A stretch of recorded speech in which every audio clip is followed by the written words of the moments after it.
So Young Labour has published an open letter urging the government to follow Australia's lead and stop American Candace Owens from entering the country. The Conservative political commentator has caused controversy with her views, questioning the Holocaust, although she says she's not a Holocaust denier, criticising feminism, the Black Lives Matter movement and trans people.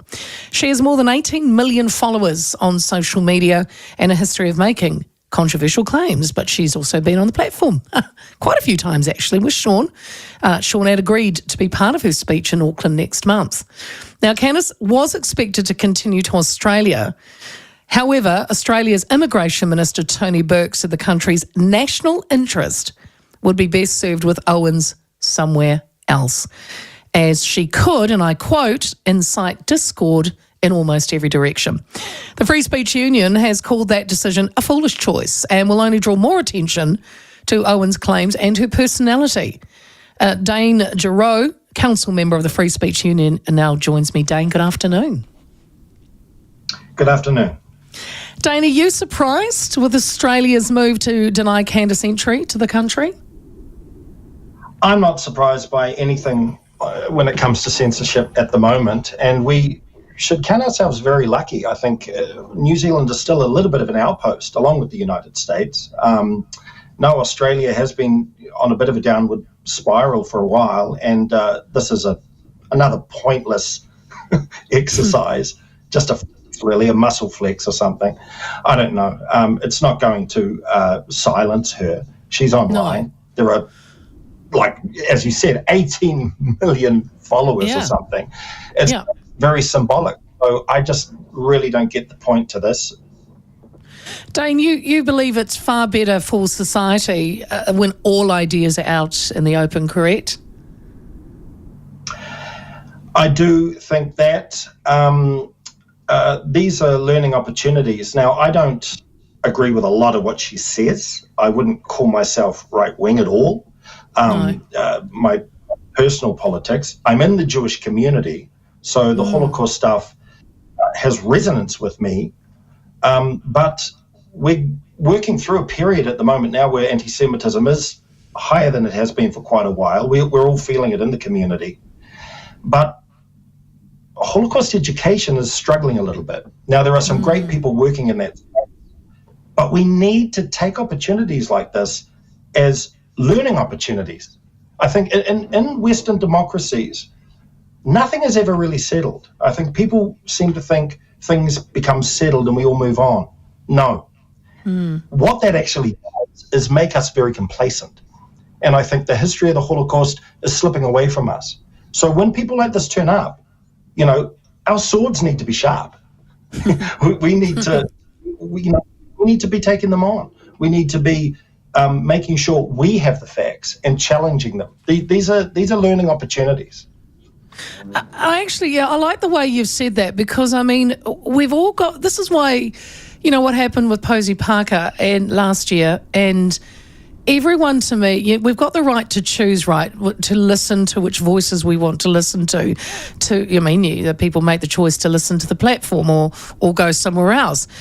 And by censoring people, if you don't agree with their opinions, aren't you giving them actually more fuel, because people now want to know what all the fuss is about?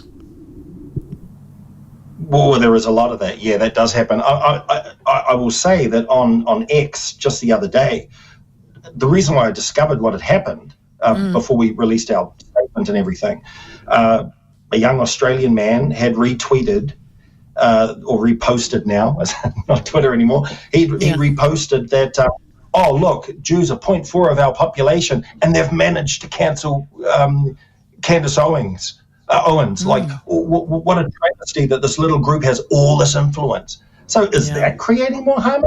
Is that making us safer? I mean, he viewed it as a provocation, clearly. You know, like, he thinks now that we are trying to silence people like him and people like Candace. So it's only just throwing fuel on the fire. It doesn't make, censorship doesn't address racism. And I think this is a quote you would have heard probably a few times now, but Jonathan Rauch, who came out here with the Free Speech Union about a year ago or just under. He said censorship is like trying to attack climate change by breaking all the thermometers. And that's exactly what this is. Yeah.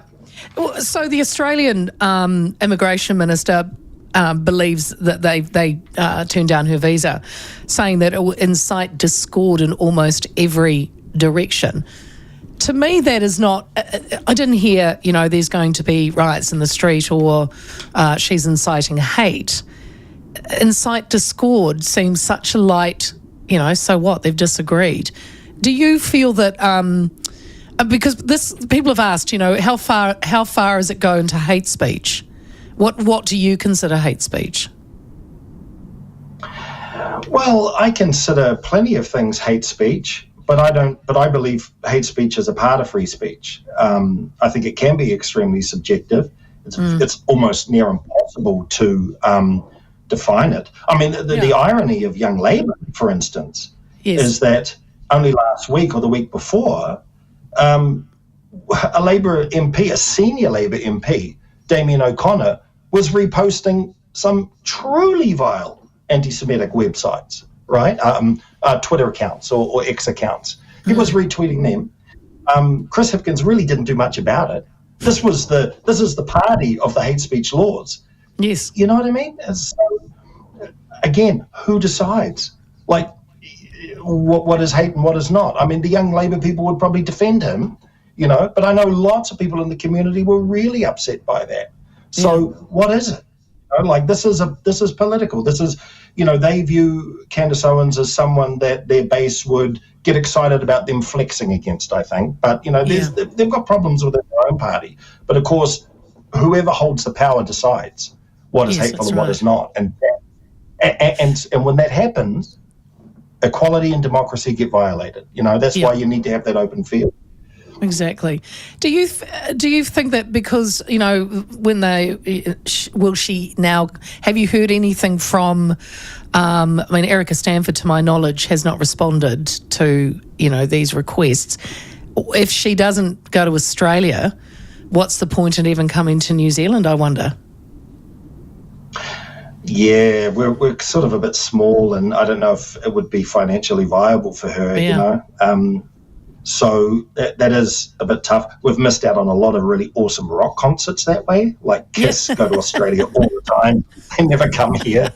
really I've seen them, Dane. See them once. See them. I'm jealous.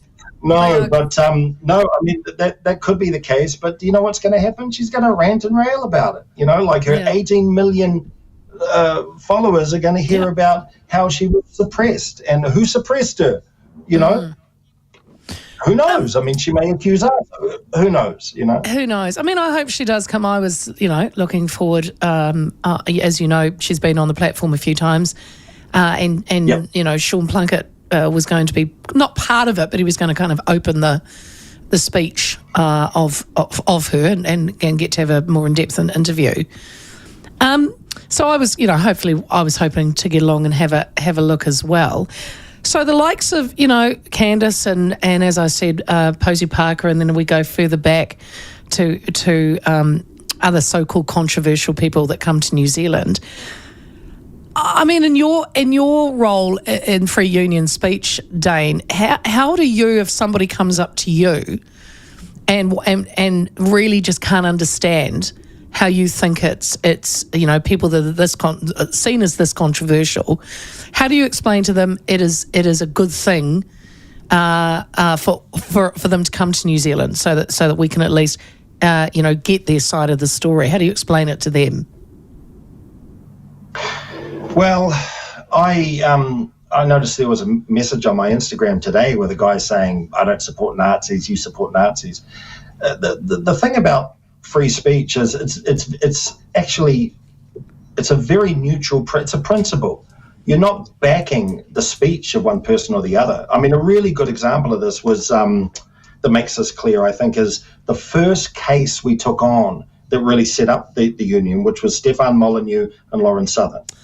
Yes. In the Auckland, and Auckland councils, they wanted to use a venue there. Now, this was about neutrality of these spaces. Once you normalize cancelling one group, you can normalize cancelling any group.